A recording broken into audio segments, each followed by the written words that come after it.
Hello കൂട്ടുകാരെ, ഞാനിന്ന് ചെയ്യാൻ പോകുന്നത് ഒരു നാടൻ നെയ്ച്ചോറാണ്. നെയ്ച്ചോറിനായിട്ട് ഞാനിവിടെ എടുത്തിരിക്കുന്ന റോസിൻ്റെ റൈസാണ്. 1.5 കിലോ റൈസാണ് എടുത്തിരിക്കുന്നത്. അതിനാവശ്യമായിട്ടുള്ള സാധനങ്ങളാണ് എടുത്തിരിക്കുന്നത്. 2 പച്ചമുളക്, ഇഞ്ചി, വെളുത്തുള്ളി ചെറുതായിട്ട് ചതച്ചെടുത്തത്, കുരുമുളക് ഒരു 10 കുരുമുളക്, ഒരു പത്രിപ്പൂവ്, ഒരു കഷ്ണം പട്ട, 8 ഗ്രാമ്പു, 8 ഏലക്ക.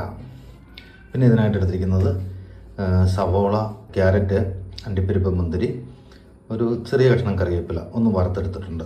അപ്പോൾ നമുക്ക് വീഡിയോയിലോട്ട് പോകാം. ഞാൻ ഈ റൈസ് ഒരു 10 മിനിറ്റ് നേരം ഒന്ന് കുതിർക്കാനായിട്ട് വെള്ളം ഒഴിച്ചിടാൻ പോവാം. 10 മിനിറ്റിന് ശേഷം അരി നല്ലതുപോലെ കഴുകിയതിന് ശേഷം നമുക്കൊരു അരിപ്പ് പാത്രത്തിലേക്ക് എടുത്ത് മാറ്റി വെക്കേണ്ടതുണ്ട്. ഇനി ഞാൻ സ്റ്റൗ ഒന്ന് കത്തിക്കാൻ പോവാണ്. ഇനി നമ്മൾ ഇതിലേക്ക് ചൂട് കട്ടിയുള്ള ഒരു ചെരുവ് എടുത്ത് വെച്ച് കൊടുക്കുകയാണ്. ചെരുവത്തിൻ്റെ അകം എണ്ണയുടെ ഒരു ഇതുകൊണ്ടാണ് ഇങ്ങനെ ഉണങ്ങിയത്. അതൊരു കറുത്ത കളറല്ല, എണ്ണ ഇങ്ങനെ പിടിച്ചത്. നല്ലപോലെ തേച്ച് കഴുകാൻ നോക്കുന്നുണ്ട്, നാരങ്ങ നീരും എല്ലാം ഇട്ട് കഴുകി നോക്കുന്നുണ്ട്. എന്നാൽ പോലും അതങ്ങ് പോകാൻ പാടാണ്. അല്ലാതെ കലം മോശമല്ല കേട്ടോ. അപ്പോൾ നമുക്ക് ഈ ചട്ടി ഒന്ന് ചൂടാൻ വെയിറ്റ് ചെയ്യാം. അങ്ങനെ നമ്മുടെ ചട്ടി ചൂടായി. ഞാനിതിലേക്കൊരു 3 സ്പൂൺ വെളിച്ചെണ്ണയാണ് ആദ്യം ഒഴിച്ചു കൊടുക്കുന്നത്. വെളിച്ചെണ്ണ ഒന്ന് ചൂടാകുന്നോളം വരെ വെയിറ്റ് ചെയ്യുക.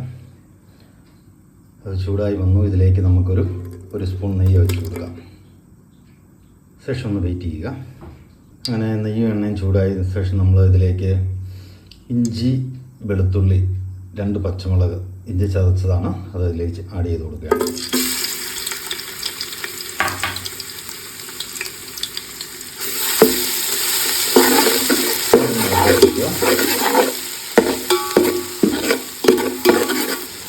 ആ പച്ചപ്പൊന്ന് മാറുന്നോളം വരെ വെയിറ്റ് ചെയ്യുക.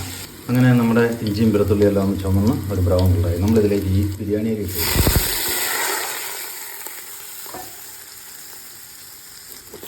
ഇതൊന്ന് നല്ലതുപോലെ ഇതൊന്ന് ചെറുതായിട്ടൊന്ന് റോസ്റ്റ് ചെയ്തെടുക്കും. അങ്ങനെ നമ്മുടെ ബിരിയാണി അരി നല്ല റോസ്റ്റായി വന്നു. ഇനിയിപ്പോൾ നമുക്ക് ഇതിലേക്ക് വെള്ളം ഒഴിച്ചു കൊടുക്കാം. ഞാനിവിടെ ഒഴിച്ചു കൊടുക്കാൻ പോകുന്നത് ഒരു 3/4 കപ്പ് പാലാണ് ആദ്യം ഒഴിച്ചു കൊടുക്കുന്നത്. ശേഷം 1.25 കപ്പ് വെള്ളം ഒഴിച്ചു കൊടുക്കാം.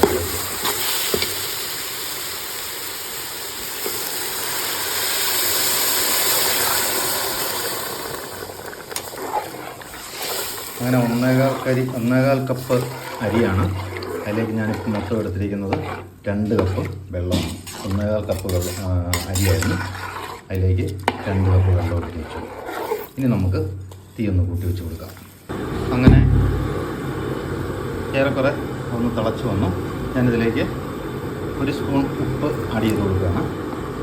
ശേഷം ഇതിലേക്ക് ഏലക്ക, ഗ്രാമ്പൂ, കുരുമുളക്, പട്ട, പത്രിപ്പൂ ആഡ് ചെയ്ത് കൊടുക്കുക.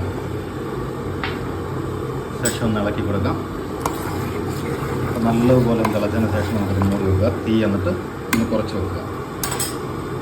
അങ്ങനെ അതൊന്ന് തിളച്ച് നല്ല ഇതായി. നമ്മൾ തീ ഒന്ന് കുറച്ച് വെക്കുക. ഒന്ന് മൂടി വെച്ച് കൊടുക്കാം.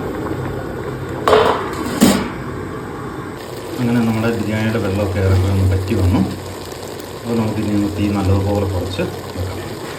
അങ്ങനെ നമ്മുടെ ബിരിയാണിയുടെ ഏറെക്കുറെ വെള്ളമെല്ലാം പറ്റി. ഞാനിതിലേക്ക് ഒരല്പം നെയ്യ്, ഒരു 2 സ്പൂൺ നെയ്യ് ഒഴിച്ച് കൊടുക്കുകയാണ്. അങ്ങനെ നെയ്യ് ആഡ് ചെയ്തു. ഇനി ഇതിലേക്ക് നമ്മൾ വറുത്ത് വച്ചിരിക്കുന്ന ക്യാരറ്റും ഉള്ളിയും എല്ലാം ആഡ് ചെയ്ത് കൊടുക്കുകയാണ്. അങ്ങനെ അത് ആഡ് ചെയ്ത് കൊടുത്തു. ഇനി ഒന്ന് നിരത്തിയിടാം നമുക്ക്. ശേഷം നമുക്കിതൊന്ന് ദമ്മിട്ട് വെക്കാം. അങ്ങനെ ഞാൻ ദമ്മിട്ട് വെച്ചിരിക്കുകയാണ്. അപ്പോൾ നമുക്കൊരു 10 മിനിറ്റ് വെയിറ്റ് ചെയ്യാം. ചെറു തീയിലാണ് വെച്ചിരിക്കുന്നത്. ആവിയിലിരുന്ന് ആ റൈസ് എല്ലാം ഒന്ന് വെന്തെടുക്കണം. അങ്ങനെ നമ്മുടെ നെയ്ച്ചോറ് റെഡിയായി. അപ്പോൾ നമ്മൾ ഓപ്പൺ ആക്കിയിട്ട് ഒന്ന് മിക്സ് ചെയ്ത് കൊടുക്കാം. അങ്ങനെ നല്ല ആവിയൊക്കെ കയറി നല്ല റെഡിയായി. ഇനി നമുക്കിതൊന്ന് ഇളക്കി കൊടുക്കാം.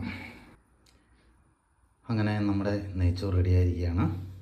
അങ്ങനെ നമ്മുടെ ആവി പറക്കുന്ന നെയ്ച്ചോറ് റെഡിയായിരിക്കുകയാണ്.